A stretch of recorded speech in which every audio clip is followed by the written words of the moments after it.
Hürmetlik vatandaş.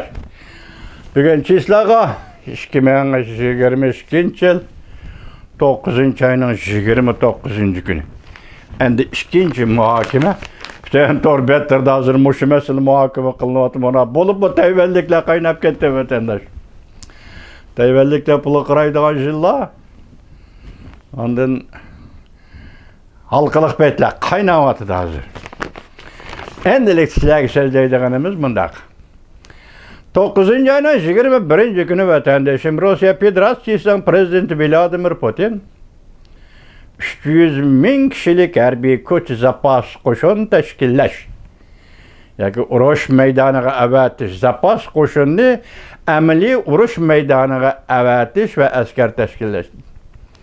Bundan keyingi bugungi xabarda hozir askar elish ishxonasi 16 dedimi 17. 17 ishxonaga o't qo'yib berildi Rossiyada vatandosh. Yani bunun bir taraf kılışının ahırkı neticesi haber kelmedi, ot koyup verildi vatandaş. Bugün de canlından dünyaya nazariye, canlından nazariye degen torbiyeti bu aktif obzorçu adam. Xitayning türmüsü yüzü Xitay 20 yıl yatkan adam. Canlından nazari bugün nemidir yeni bir haberini oturup aldı vatandaşım. Neme deydi? Germaniya, hazır Yaponiya bilen birleşti. Harbiy kuch bilen birleşti. Bu birleşiş adetkelik sodayu, başka seyahat, bu ayak her yüzünden bas harbiy işler boyunca birleşti. Demek bundan keyingi jahonning ishlariga Germaniya bilan Yaponiya harbiy ishlar bilan muomala qiladi.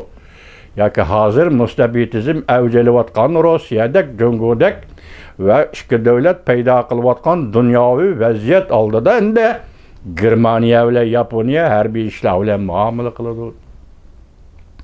Ben bunu görüp oylap kaldım vatandaşım.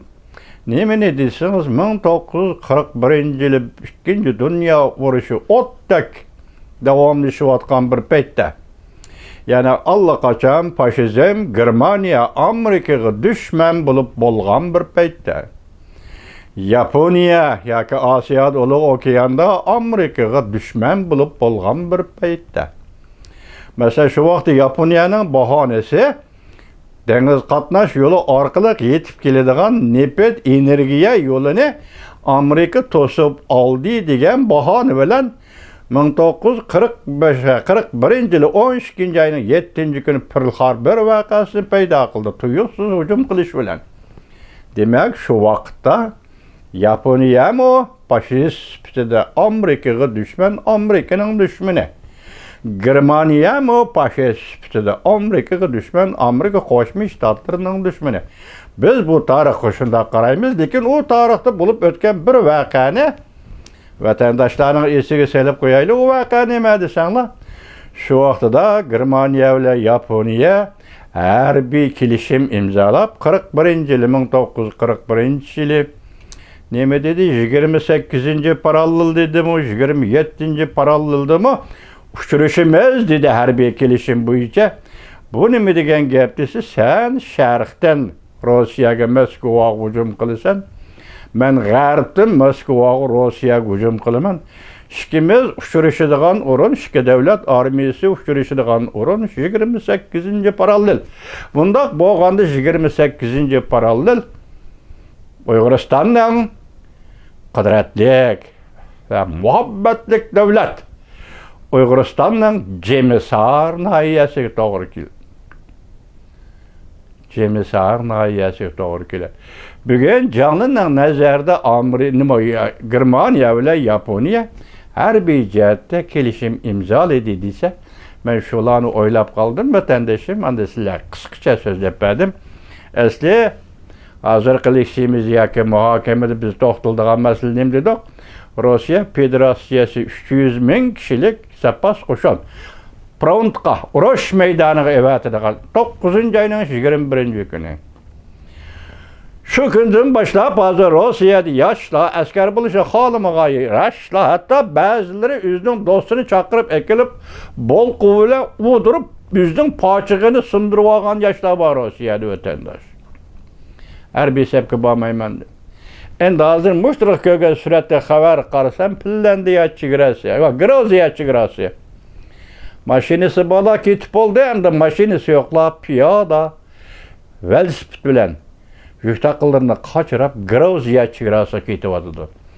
Finlandiya hozir chegarani taqadi. Ko'chmanlar masalasida mayli qanday bahona bilan bo'lsin, Finlandiya kirish yo'q. Taqadi. Qozog'iston, Turkiya bular kelyapti. Endi Qozog'istonga necha ming deganda hozir esimda qolib qoldi. Yaxshi qolgan.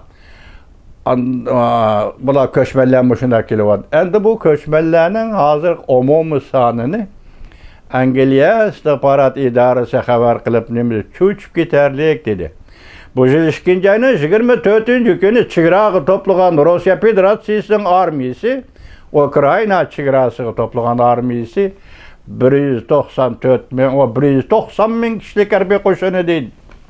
Bugun hisobda hozir atrofdagi 4 davlatga Gruziya, Finlandiya, Turkiya, Qozog'iston, yana boshqa davlatlarga andisandan mangan hisoblaganda 144 ming rossiyalik urushdan qochib, askar bo'lmaymiz deb qochib, mush davlatlar chiqib qoldi, qochib qoldi. Onun arlig'ida andan aqli tezroq ishlaydigan, oqibatni ko'ralaydigan, anda pul topgan, hal o'qiti yaxshi rossiyaliklar bu yil 3-oydalar 15 ming mi, necha 16 ming mi shunchalik odam. Sonni xato deb qo'ydim bu deyim. Dek odam allaqachon o'zi normal qatnash yo'llari bilan qochib butun dunyoga tarqalib bo'lgan gap vatandosh. Ular puli va ol ayna al vaqti yaxshi deb qaralgan Rossiyaning o'rta tabaqa odamlari allaqachon qochib bo'lgan. Müşahede xulası qilsak bir gap. Agar bular qo'li qurol olgan bo'lsa, tajovuzchi bo'ladi vatandosh. Qo'lida hech narsa yo'q, shuk taqa urush musofirlari bo'lib kelyapti, chegarani yechib beryapti. Mushundaq ravishda ko'chib kirsa, masalan 95 ming, 96 ming dedimi Qozog'istonga kirgan mushunchilik kirgan odamlar kirivasi bu davlatlarning iqtisodiga qanday ta'sir ko'rsatdi? Bu Rossiya davlatlar aran turayotgan davlatlar va masalan deyli. Aran turayotgan davlatlar bular iqtisodiga qanday ta'sir ko'rsatdi? Bularni qanday bir taraf qildi, bu bir boshaqraydigan gap uyat emas. Inchiklarni o'ylab boqsangiz, Rossiya Ukraina qurolli tajovuz qilib keldi. Askerlik olaman dedi, Rossiya Federatsiyasi ishchida bir tahdid paydo qildi. Bu tahdiddan qochayotgan rossiyaliklar qurolsiz, balki urush musofirlari sifatida atrofdagi davlatlar kirishga boshladi degan gap. Buni ig'irliqlar qanchalik bo'ladi? Bu davlatlarning grajdan emasman. Endi sizlar o'zingizlar o'ylab boqinglar, buning oqibati qanchalik bo'ldi, uni muqarrarmaydi. Hozir demak, ish mushi darajaga yetdi degan gap vatandosh. Endi Tayvan bo'g'izda bo'layotgan ish, yuqoridagi ish ko'rib bo'ldik. Demak, bugun avom palatasi eg'izdan chiqadi yoki qonun loyiha qilib o'tirib qo'ydi.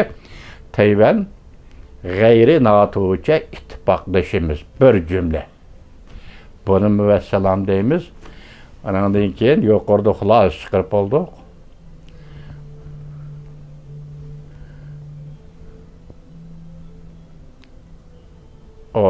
Mike Pompeo, sabiq davlat ishlar katibi Mike Pompeo, chunki Kompartiya sag'dirildi. Qachon aytib bermaydi albatta, shundaymi? Lekin dediki, sening tasavvuring va mening tasavvurimdan tez bo'ladi dedi. Tayvan sen bunaqa qanday tayyorlik qil? Bugun sizlarga so'zlaydiganimiz mana shu vaziyat to'g'risida muhokama vatandoshlar. Men yozgan narsalarimni so'zimdan sizlarni zeriktirmaydi. Shundaq dunyo.